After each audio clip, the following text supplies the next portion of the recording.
From our New York studios, let's go inside her story with Jackie Reed. Good morning, Jackie.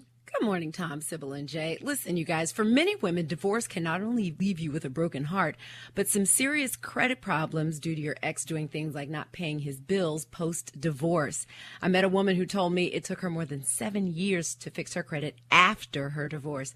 But there are ways to protect yourself. I'm going inside her story with credit repair specialist Paul Oster, who is the CEO of Better Qualify. Good morning, Paul. Listen, now I would think it's during the marriage that a spouse can do the most damage to your credit, depending on what accounts you share.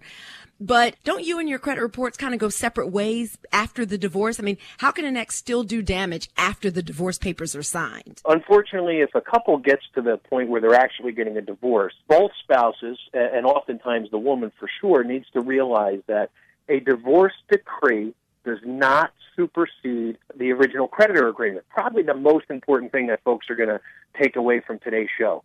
What that means is if a judge orders a spouse to pay all of the credit card bills and their joint accounts, and let's say there's $100,000 worth of debt in those credit card bills, and the woman says, okay, well, if he's going to pay that, and that offsets some of the other monies in the marital settlement agreement, she doesn't take as much from a savings account or a 401k because he's responsible for $100,000. If he does not pay, she is ultimately responsible in the eyes of the creditor. And it's an amazing thing. They don't care what the judge says. If you have joint accounts, it is imperative that they get closed immediately, they get separated, and they get paid. You cannot take his word for it. Obviously, if you're going through a divorce, there were problems already. We see the damage every single day, and I listen to women pouring their hearts out, but the judge said. And it's an amazing thing to me that more people do not realize that. Now, is it mostly women that you hear from in these types of situations? Because a lot of women still let their husbands handle the finances and really don't get involved in that. Do you still see that happening? Very large percentage of our clients have come through a divorce, and oftentimes it's the woman who suffers more. Maybe she only has the joint accounts with her husband, and her husband may have other individual accounts. And once the divorce goes through and those accounts get closed or they go into default, now it's a tremendous undertaking to try and reestablish the credit, settle the debt, and move forward in her individual credit life. This may sound crazy, but what happens to the credit if the couple decides to get back together? Then they would both be responsible at that point in time. It won't get any better.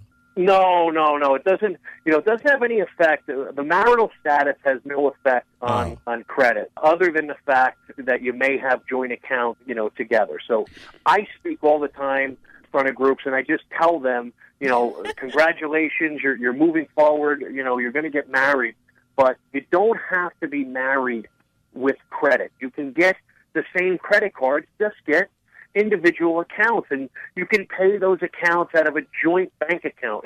It's much easier to separate a bank account than it is credit card account. Paul, where can we get more of your tips on all types of credit issues? What's your website? It's betterqualified.com. Paul, thank you so much. All right, ladies. It's cheaper to keep them.